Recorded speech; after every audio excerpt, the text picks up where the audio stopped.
આવી ગયા ભાઈ ફ્રેમમાં.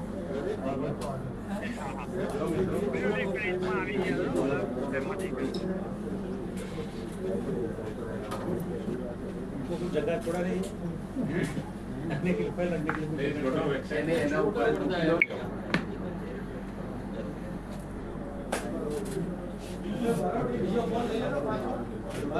हां नीचे करने का पाछो नहीं बस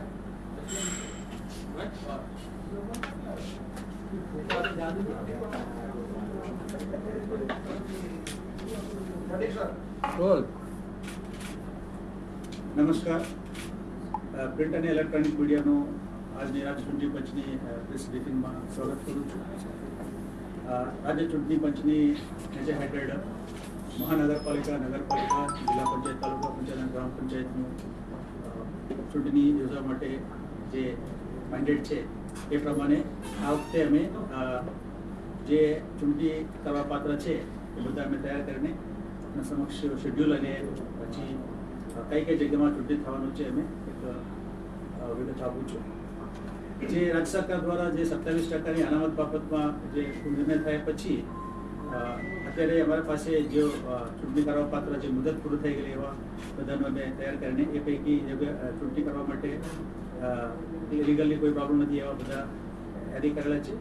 એ પૈકી જુનાગઢ મહાનગરપાલિકા સામાન્ય ચૂંટણી, 66 નગરપાલિકાઓ સામાન્ય ચૂંટણી, કટલાલ, કપડવંજ, ગાંધીનગર તાલુકા પંચાયતની સામાન્ય ચૂંટણી, બોટાદ અને વાંકાનેર નગરપાલિકાની મધ્યસત્ર ચૂંટણી તથા પ્રસંગોપાત ખાલી પડેલા જે બેઠકો છે એ પૈકી અમદાવાદ, ભાવનગર, સુરત મહાનગરપાલિકાની 3 બેઠકો, 15 નગરપાલિકા પૈકી 21 બેઠકો વોર્ડની ને 8 જિલ્લા પંચાયતની 9 બેઠકો તથા 72 તાલુકા પંચાયતની 51 સીટો પર પેટા ચૂંટણી યોજવા માટે અમે 19/12/24 તારીખે મતદાર યાદી મુસદ્દા પ્રસિદ્ધ કરવામાં આવેલ હતી.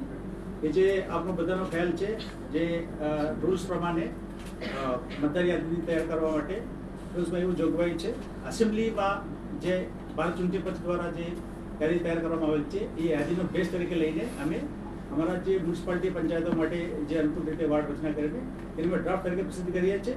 ત્યાર પછી અમે જે વાંધા સૂચના મંગાવીએ છીએ ત્યાર પછી એનો અમે આગળ પ્રસિદ્ધિ કરવાનું હોય છે. એના માટે જે રૂલ્સ નિયમ પ્રમાણે જે વાંધા સૂચના લઈને આજની તારીખે એ પ્રસિદ્ધ થઈ રહ્યા છે. સાંજ સુધી અમને આગળ પ્રસિદ્ધિ રિપોર્ટ આવશે. એવા અમે શું કર્યો જે 29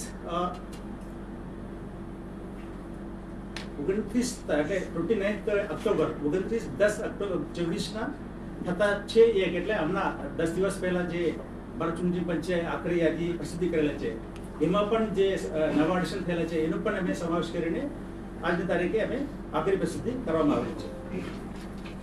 અને જે શેડ્યુલ છે આ પ્રમાણે છે. ચૂંટણી જાહેરાત એટલે આજની તારીખે છે અત્યારે થઈ રહ્યા છે 21/1નું જાહેરનામાનો પ્રસિદ્ધિ કરવાની તારીખ 27/1/25. ઉમેદવારી પત્ર ભરવા માટે છેલ્લી તારીખ 1/2/2025. ઉમેદવારી પત્રોની ચકાસણી 3/2/25. ઓકે.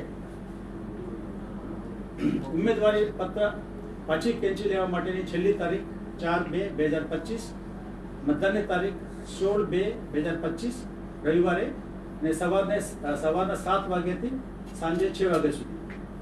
પુનઃ મતદાન પ્રશ્ન હોય તો એ 17/2/25 તારીખે અને મતગણતરી તારીખ 18/2/25.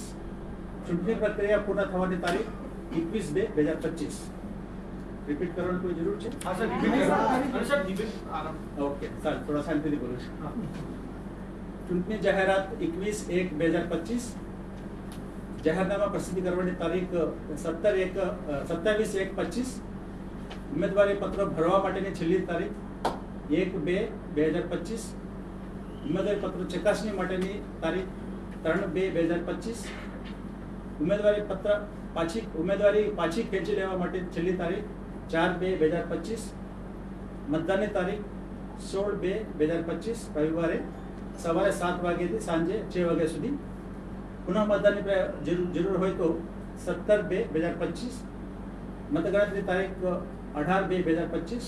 ચૂંટણી પ્રક્રિયા પૂર્ણ થવાની તારીખ 21/2/2025. હવે ચૂંટણી હેઠળ સંસ્થાઓ વિસ્તારોમાં 21/1 આજથી ચૂંટણી જાહેરાત પૂરું થતાં આદર્શ આચારસંહિતા અમલમાં આવે છે અને ચૂંટણી ઉમેદવારી જે પત્રો છે, ફોર્મ છે, ભરેલા ફોર્મ એનું કમિશનની વેબસાઇટ ઉપર તમે જોઈ શકો છો, ડાઉનલોડ કરી શકો છો. અને આ ચૂંટણી માટે જે 2016ના જે રાજ્ય ચૂંટણી પંચ તરફથી એક હુકમ કરવામાં આવેલ છે એમાં 14 ડોક્યુમેન્ટ, દસ્તાવેજો મતદારો માટે ઓળખાણ માટે જે લઈ શકાય એવા 14ની યાદી પણ અગાઉ આપેલી છે, ફરીથી આપીશું. કે પછી મતદાન સમય ઓલરેડી મેં કહી દીધું. હવે આ મતદાન છે નગરપાલિકાઓની, કોર્પોરેશનની આ પૂરતું આ મલ્ટી ચોઇસ મિશનમાંથી કરવામાં આવે છે અને જિલ્લા પંચાયત, તાલુકા પંચાયતની સિંગલ ચોઇસ મિશનમાંથી કરવામાં આવે છે. એટલે બધામાં ઈવીએમ દ્વારા કરવામાં આવે છે. હવે જે ચૂંટણી થવાનું છે એ કુલ સંસ્થાઓ 170 છે. એ પૈકીની વોર્ડ અથવા કોન્સ્ટિટ્યુન્સી કહેવાય એની સંખ્યા છે 696. કુલ બેઠકોની સંખ્યા 2178, 2178. કુલ મતદાનની મતકોની સંખ્યા 4390, 4390. આ પૈકી સંવેદનશીલ મતદાન સંખ્યા 1032, અતિ સંવેદનશીલ મતદાન સંખ્યા 244.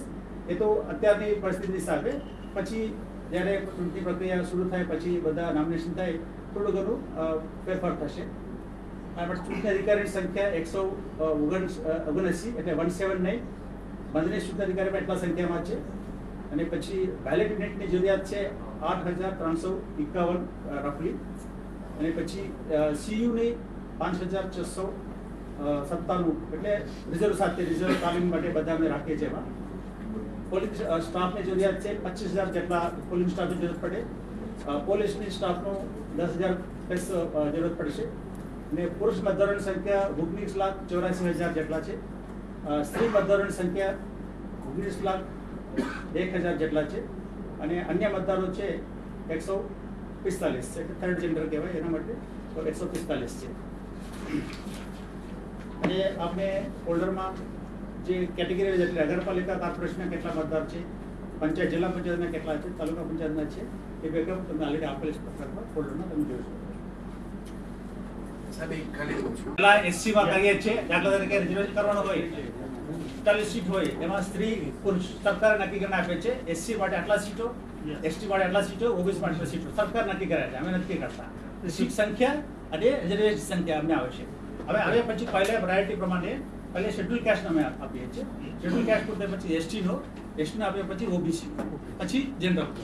ઓકે, એમાં જે એસસી નો પહેલા આવે, પછી એમાં મ્યુનિસિપાલિટીમાં 4 વોર્ડ હોય, એમાં ફર્સ્ટ 1 અને 2 માં ઉમેદવાર આપતા હોય છે, 3rd અને 4th પછી બાકીના.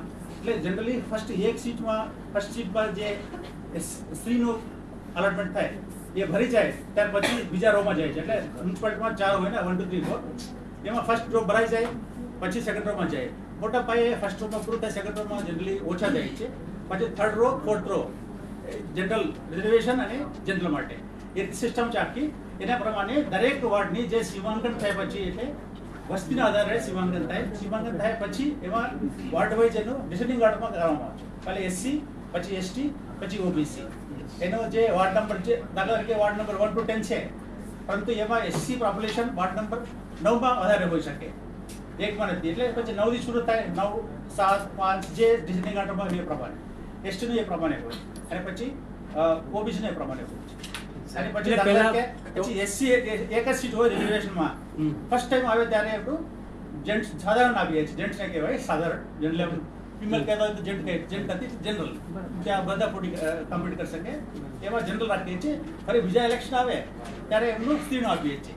ફર્સ્ટ ટાઈમ એક જ સીટ હોય તો એસસી માટે એસસીનો જનરલ આવે, પછી સેકન્ડ રાઉન્ડમાં સ્ત્રીનો જાય છે.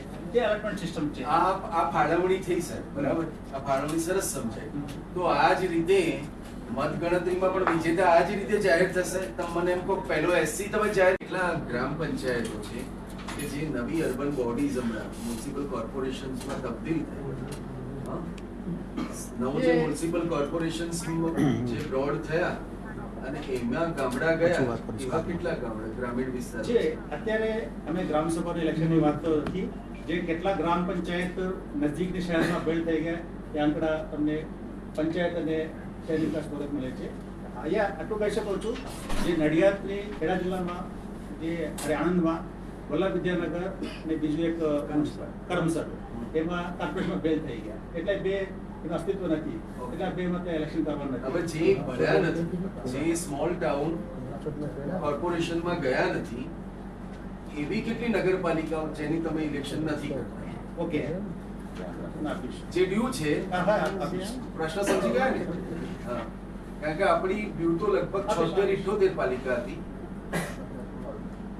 એમાં રિઝલ્ટ થયેલા નગરપાલિકા છે 5 હતી.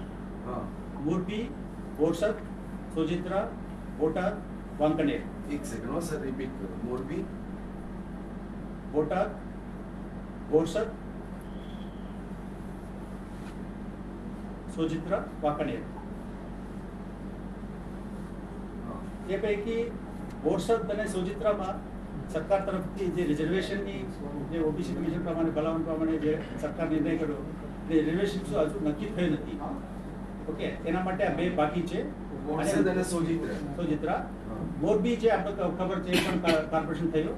બોટાદ અને વાંકનેર લેવાઈ ગયા, યાદીમાં છે. યાદીમાં છે. હા.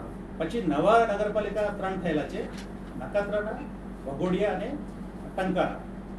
ઓકે, નખત્રાણા વઘોડિયાનું જે સીમાંકન કાર્યવાહી અત્યારે ચાલુ છે કે અમે કોશિશ કર્યો, પરંતુ લોકો તરફથી એટલે જે પોલિટિકલ પાર્ટી રજૂઆત એવી છે તમે આટલું ઉતાવળ નથી કરતા, થોડું શાંતિથી અમને સાંભળો. એટલે ના નખત્રાણા વઘોડિયા 3 નવા છે. એ પૈકી નખત્રાણા અને વઘોડિયામાં સીમાંકન માટે અમારી કક્ષાએ છે, કાર્યવાહી ચાલુ છે અને સીમાંકન કાર્ય પૂરું થાય એને અમે ચૂંટણી કરવાનું છે. પછી ટંકારા છે.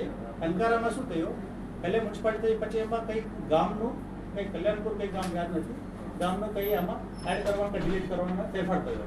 એટલે પછી સરકાર તરફથી જે સીટો નક્કી કરવાનું અને પછી રિઝર્વેશન સીટો નક્કી કરવાનું આવવાનું બાકી છે. એ આવી જાય તો એનું પણ અમે સીમાંકન બાકી, આજે વઘોડિયા અને નખત્રાણાનું બાકી છે, એ સાથે ટંકારાનું પણ લઈ લઈશું. પછી એક એવો પ્રશ્ન હતો કે કેટલી પાલિકાઓ વધી અને કેટલી સીટ વધી, પાલિકાઓનો એરિયા કેટલો નવો વધ્યો? આ તમે ચૂંટણી હેઠળ 66 પાલિકા જે લઈ રહ્યા છો, હજુ બાકી છે. વિજાપુર નગરપાલિકામાં નવો વિસ્તાર એડ કરી રહ્યા છો. હજુ એક કેટેગરી બાકી છે મારા કહેવાના. એક રિઝર્વનું વાત થઈ ગયું, નવાની વાત થઈ ગયું. હવે બીજા જે રિઝર્વ થયું નથી અને પછી નવા નથી, પરંતુ ત્યાં ઇલેક્શન ના થવાના કારણે એવા છે. એમાં કરમસદ અને વલ્લભ વિદ્યાનગર મેં કીધું આપણું આણંદ શહેરમાં ભેળ થઈ ગઈ, એટલે એનું અસ્તિત્વ નથી. હવે થરાદ, ધનેરા, વિજાપુર, ઈડર એ 4માં હદની વિસ્તારનું ફેરફાર થયું. એના કારણે થરાદ, ધનેરા, વિજાપુર, ઈડર એના હદ ફેરફાર થવાથી સીમાંકનનો પ્રશ્ન છે. સરકાર પક્ષેથી જે શું અસર પડે છે સીટો ઉપર બધા કરીને આપે તો પછી એ પ્રમાણે એક લાસ્ટ ક્વેશ્ચન સર, એ સીટો 66 નગરપાલિકાઓમાં થરાદ, ધાનેરા, ઈડર 66 જે નગરપાલિકાઓ છે એમાં સીટો એનું હદનું છે ને સીમા ડ્યુ હતું, આપણું ડ્યુ હતું 5 વર્ષ, 7 વર્ષ, 6, 6.5 વર્ષ. 6.5 વર્ષ પહેલા જ્યારે પરમાર સાહેબ તમે સમજતા હો, 6.5 વર્ષ પહેલા જ્યારે આપણે ઇલેક્શન કર્યું એના કરતા આ 66 માં જે રીતે સીટો વધી છે, એ જ સીટો ઉપર આપણે ઇલેક્શન કરીએ છીએ. નહીં, જો સીટો કેવી રીતે વધે, સીમાંક જે રિઝર્વેશન થયું જેરી કમિશનના ભલામણ આધારે સરકારે 10% બદલે 27% હા, તો હું એ રિઝર્વેશન હેઠળની કહું છું. 10% હતું ત્યારે કેટલી સીટો રિઝર્વ હતી અને 30% કેટલી સીટો સીટોમાં અહીંયાથી ફેરફાર કરતા નથી. સરકાર સીટ નક્કી કરીને તેના માટે સીટો કેવી નક્કી કરવાનું, નગરપાલિકા માટે, જિલ્લા પંચાયત માટે, વગેરે માટે વસ્તીના આધારે એ લોકો કરવાનું છે. કોર્પોરેશન માટે સરકાર જે નક્કી કરે પ્રમાણે, પણ નગરપાલિકા અને લોકલ સ્થાનિક સંસ્થાઓ માટે એક રૂલ છે સરકારમાં, એક્ટમાં, એ પ્રમાણે 4 લાખ સુધી કહે તો આટલા મેમ્બર, પછી 4 લાખ પછી દરેક લાખ માટે એક ફોર્મ્યુલા છે, એ બધા સરકાર કરશે. સર, ઇલેક્શન મતગણતરીની સિસ્ટમ સમજાવો. પહેલું કોનું વિજેતા જાહેર થશે? રિઝર્વેશન કેટેગરીનો જાહેર થશે કે પછી સામાન્ય જાહેર થશે? મતગણતરીનું જ્યારે ઇલેક્શન પૂરું થાય નહીં સાહેબ, અત્યારે જ કહો તમે. આ રિઝર્વેશન ફર્સ્ટ ટાઈમ આવ્યું, આ સ્ટેટમાં ફર્સ્ટ ટાઈમ ઇન્ક્લુડ થઈ રહ્યું છે, તો તમે અત્યારે સમજાવો.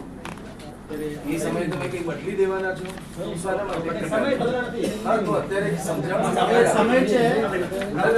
બરાબર છે. આ નહીં ફર્સ્ટ ટાઈમ એપ્લાય થઈ રહ્યું છે આટલા બ્રોડર લાઈનમાં 27% ફર્સ્ટ ટાઈમ એપ્લાય થઈ રહ્યું છે. 10% હતું ને? સાહેબ, કોઈ change નથી. કોઈ change નથી. મતગણતરી સમય 9 વાગ્યાથી શરૂ થાય છે. ભૂતકાળમાં પણ 9 વાગ્યાથી કરેલા છે. અગાઉ 10% થી કરતા હતા, હવે 27% થઈ ગયા.